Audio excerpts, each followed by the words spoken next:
On today's show, how the Denver Nuggets took a commanding 3-1 series lead in the NBA Finals against the Miami Heat. What key adjustments have Michael Malone and the Nuggets made since their Game 2 loss against Miami? And the never-before-seen dominance of one Nikola Jokic throughout this postseason run. It's all coming up right here at Locked On NBA. You are Locked On NBA, your daily NBA podcast. Part of the Locked On Podcast Network, your team every day. What's up and welcome to another edition of Locked On NBA, the biggest stories with the local experts. I'm your host, Jackson Gatlin, also host of Locked On Rockets right here on the Locked On Podcast Network, your team every day. Now, today's episode is brought to you by PrizePicks. Next game, how about Nikola Jokic to score more than 26.5 points? What about Bam Adebayo to have less than 10.5 rebounds? How about Jimmy Butler to have more than 6.5 assists? Or what about Jamal Murray to have less than 4.5 three-pointers made? So what is PrizePicks? It's daily fantasy sports, but how does it work? Basically, you pick 2 to 6 players. If they score more or less than their PrizePicks projection, you can win up to 25 times back on your money on any entry that you submit. There's no competing against other people. It's just you versus the projections available, and PrizePicks offers projections on any sport that you watch. That's the NBA Finals, NFL, MLB, NHL. They've got you covered for all the action. Entries can be made in 60 seconds or less. It's that simple. They're safe. They offer fast withdrawals, currently operational in over 30 states and Canada. And right now, during the NBA Finals, one PrizePicks user will win a chance at becoming a millionaire, but you have to download the app to find out how. So download the PrizePicks app or go to PrizePicks.com to sign up and play daily fantasy sports. First-time users can receive a 100% instant deposit match up to $100 with promo code LOCKEDON. That means if you deposit $100, PrizePicks will give you $100. If you deposit $50, PrizePicks will give you $50. So don't forget to enter promo code LOCKEDON at sign up for an instant deposit match up to $100. Joining us now is the host of Locked On Nuggets, Matt Moore. You can track down wherever you listen to your podcasts and on YouTube. Just search Locked On Nuggets. And Matt, the Denver Nuggets took a commanding 3-1 finals lead over the Miami Heat. Series is shifting back to Denver for Game 5. Let's backtrack here a couple games, though. What key adjustments have you seen Michael Malone make since Game 2, that Game 2 loss, to kind of get back in front of this series? Well, the Nuggets started trying again. That was always helpful for them to be able to win finals games.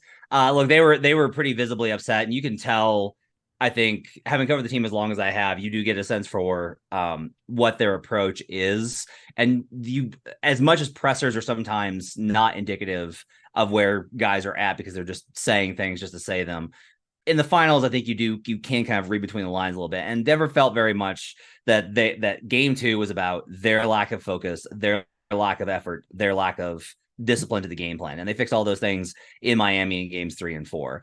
The offensive stuff is a series of sequences in which Miami just can't really solve it because the Jokic-Murray two-man game hit them with so much force that they were forced to then start blitzing Jamal Murray. And then they found out that, oh no, Aaron Gordon and Bruce Brown can score too. And so it was all kind of downhill from there. Defensively, though, I think is where Malone has done the most work.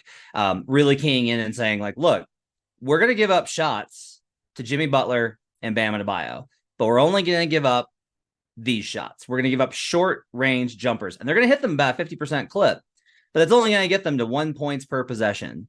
And our offense, which is the best in the NBA, I think we can say pretty definitively at this point, even if they're not metrically so, in terms of weaponry, the Denver Nuggets is the best. We're going to plug along at about 1.2.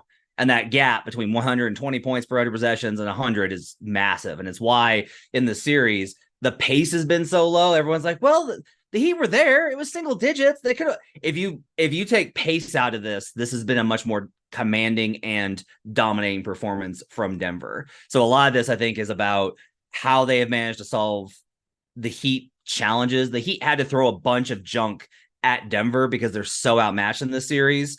And some teams fall apart in the Eastern Conference. And the Nuggets have simply been able to keep to the game plan, keep the track, and they have just a huge talent advantage, especially with an injured Jimmy Butler and no Tyler Hero. We're going to get to Nikola Jokic here in just a moment, but I want to give some flowers to the supporting cast first, because we saw there in Game 4, right? Jokic picks up a pair of back-to-back fouls in the fourth quarter, has to sit, and you're looking at like this stretch where, okay, do they survive? Will they survive the non-Jokic minutes? How has Denver handled the non-Jokic minutes so far in these finals? in the playoffs, they've been really great. There's going to be stretches where it gets really bad, and those are always the Jeff Green minutes. Christian Brown actually had a really rough game 4, as a matter of fact, after a phenomenal game 3. His minutes were pretty rough.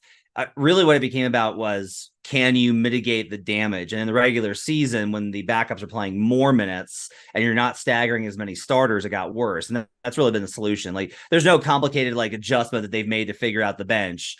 It's literally just like, hey, what if we just play the starters all the time? And that's generally tend to work out pretty well. I will single out Bruce Brown as a guy that not only in game 4, but throughout the playoffs has been absolutely massive for them. He's run what I've come to refer to as fullback dive, which is their entire second unit scheme is, because Joker's not on the floor, they can switch everything. They play small ball 5 with AG or Jeff Green at 5, switch everything, get stops, and run. And when they're running off of those misses, they have so much athleticism, and they do still move the ball well enough, and they have shooting. They've been able to make enough damage. Bruce Brown has been absolutely phenomenal in these playoffs. He's been phenomenal in this series, and he was phenomenal in game 4, a huge reason why they took a 3-1 lead. Jokic has been just utterly dominant. It's been an insane postseason run for him. Anytime you're mentioned along the likes of Wilt Chamberlain and Kareem Abdul-Jabbar, you're doing some pretty good stuff there. Jokic owning 60% of all-time games with 30 points, 20 rebounds, and 10 assist performances in NBA postseason history. He has 3 of them. Kareem has 1, and Wilt has 1. So that's a pretty solid list when you look at it there. Is this one of the most dominant postseason runs that we've seen from any player ever? Yes. It kind of snuck up on me, honestly, where it was like, all right, they got through the Wolves. All right, it's the Wolves and first round series. Pretty good team, but whatever. And then you got to the end of the Sun series, and there were so many games in there that he absolutely dominated. And then the Lakers series in particular, when he just moved through Anthony Davis like he was water.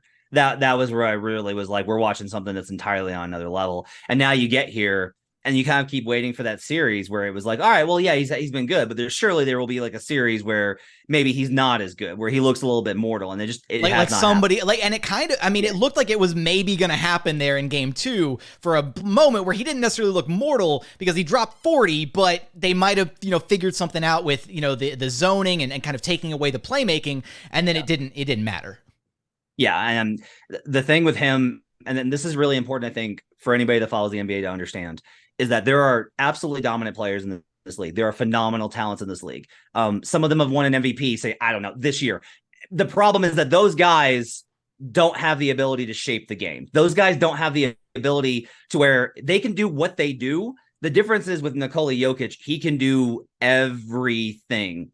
Post-ups, 3-pointers, mid-block, high block, low post, inside cuts, 2-man game, pick and pop, everything. That combination where there isn't a solve for him. And it's why Eric Spoelstra was so spicy when asked about the whole make Jokic a scorer thing. Is, he's got a lot of respect for Ramona Shelburne. He should. Ramona Shelburne's an incredible reporter. The thing is that Spoelstra is smart enough to know there is not a solve for Joker. There is not one. And that's been proven time and time again. And even in a game 4, where he was hampered by foul trouble and honestly didn't shoot the ball very well by his standards, he still had a massive impact because of what defenses have to pay attention to with him. He's been great on the defensive end. That's what surprised, I think, most people, is how good he's been on the defensive end in these playoffs, and especially in these finals. It's been a masterful performance, and it's put him... I have continued to watch him and been like, all right, surely that's the apex of him. And if you'd asked me even 3 years ago, will Nikola Jokic be an all-time great player? I would have expressed some skepticism, but we're here. He's an all-time great player, having an all-time great playoffs, and he's 1 win away from getting the ring on top of it. What needs to happen? What needs to go right in game 5 for the Nuggets to be able to close this thing out? It's going to be interesting to see what the Heat do if they stick with the same strategy from game 4, right? Are they going to continue to blitz Jamal Murray? Because I think they came out of game 3 with being like, we can't allow that again. It's pretty hard to win when 2 guys have 30-point triple doubles. That's a hard thing to kind of to win. So do you look at game 4 and go, all right, look, we lost that one, but we still think this is a better game plan?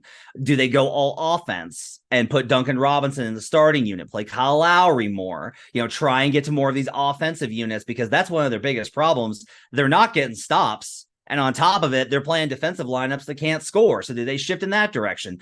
for the Nuggets, it really is just like keep to your process. Just make the right reads. As long as you're making the right reads with how this offense is built and the personnel, good things are going to happen. They don't need to hit threes to win games. They don't need to have Jokic have a dominating scoring performance. They don't need Jokic to have 15 assists. He can. He probably will at least have 10, but they don't need that from him. And Murray showed in game 4, he doesn't have to have 30 either. That if you're going to put that kind of pressure on him, he'll make you pay the same. They have too many options. As long as they stay composed, they don't get too caught up in the moment here, because this is the biggest game in franchise history. And for a lot of these guys, this is obviously the biggest game they've ever been in. So much on the line here. If they don't let that affect them the same way they really haven't let it affect them all playoffs, they're going to be in a good shape to close this out and win the series and win the title. The Denver Nuggets are 1 win away from an NBA title. Can they close things out in Game 5? Of course, you'll have us covered for all that and more over at Locked On Nuggets. Matt, I appreciate you stopping by Locked On NBA with me. Thanks for having me.